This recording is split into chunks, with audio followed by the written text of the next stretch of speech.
My husband froze my accounts, so I bought a house without him. USA story. Sarah never imagined that control could sound so calm. They were sitting at the kitchen table in their New Jersey apartment when Mark said it, casually, almost proudly. I blocked all your cards. Sarah looked up from her coffee.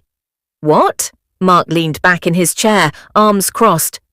Your debit card, credit card, everything connected to our joint account. You've been spending too freely.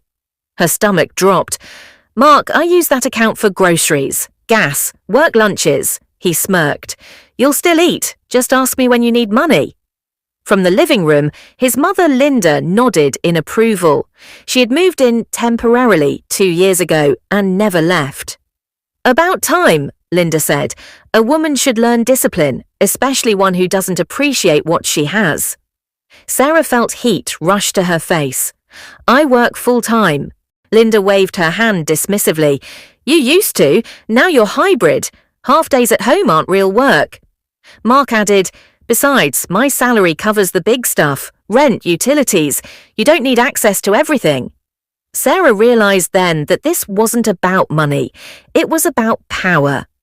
That night, Sarah lay awake staring at the ceiling. She was 32 years old, a licensed project analyst at a healthcare firm. She managed 6-figure budgets at work. Yet, at home, she had to ask permission to buy tampons. Mark had framed it as responsibility. Linda called it tradition. Sarah called it suffocating. What neither of them knew was that Sarah had learned something valuable long before she met Mark. Never depend on anyone who benefits from your dependence. 3 years ago, when she received her first promotion, she opened a separate account at a credit union near her office. She never hid it, she just never discussed it. Her paycheck had been split quietly ever since.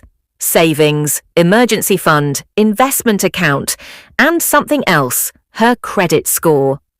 The next morning, Sarah stood at the pharmacy checkout. Card declined, the cashier said politely. Sarah nodded. That's fine. She paid cash.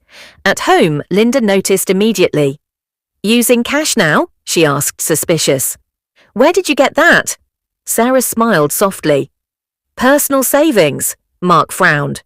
What savings? Mine? The word hung in the air like a challenge. The control escalated quickly after that. Mark demanded receipts. Linda commented on every purchase. The internet password changed. Even the thermostat became a negotiation. You're acting distant, Mark complained one evening. I'm adjusting, Sarah replied. To freedom. At work, Sarah did what she always did, excelled. She picked up an extra contract project, quietly increased her investment contributions, met with a financial advisor during lunch breaks. One Tuesday afternoon, the advisor asked, Have you considered buying instead of renting? Sarah hesitated. I'm married. The advisor smiled knowingly. That doesn't answer my question. So Sarah ran the numbers. Down payment, covered. Closing costs, covered. Mortgage qualification, strong. The only thing missing was silence, and she already had plenty of that at home. 2 weeks later, Mark made another announcement. I'm cancelling your gym membership, he said. Unnecessary expense. Sarah looked at him calmly. Don't. Don't what? Don't confuse control with leadership, Linda scoffed. Listen to her tone. Sarah stood up. I will. And she walked out. The house showing smelled like fresh paint and possibility. A modest 2-bedroom townhouse in a quiet neighbourhood. Sunlight poured through the windows, hardwood floors, a small backyard. The realtor asked, Is your husband joining us? Sarah smiled. No. That day she made an offer, alone. The bank call came on a Thursday evening. Mark answered the phone. Yes? Hello, I'm calling for Sarah Mitchell regarding her mortgage approval. Mark froze. Mortgage? Sarah looked up from the couch. Oh, that. The banker continued. We just need final confirmation for closing on Monday. Mark's voice sharpened. She can't buy property without me. Sarah stood, took the phone gently from his hand. I already did. Silence exploded. Linda gasped. "You went behind your husband's back," Sarah nodded. "Just like you taught me, quietly," Mark shouted. "With what money?" Sarah met his eyes. "Mine." That weekend, Sarah packed, not in a rush, not in anger, in control. Mark watched helplessly as she folded clothes, collected documents, unplugged her laptop. "You're making a mistake," he said. "You need me." Sarah zipped her suitcase.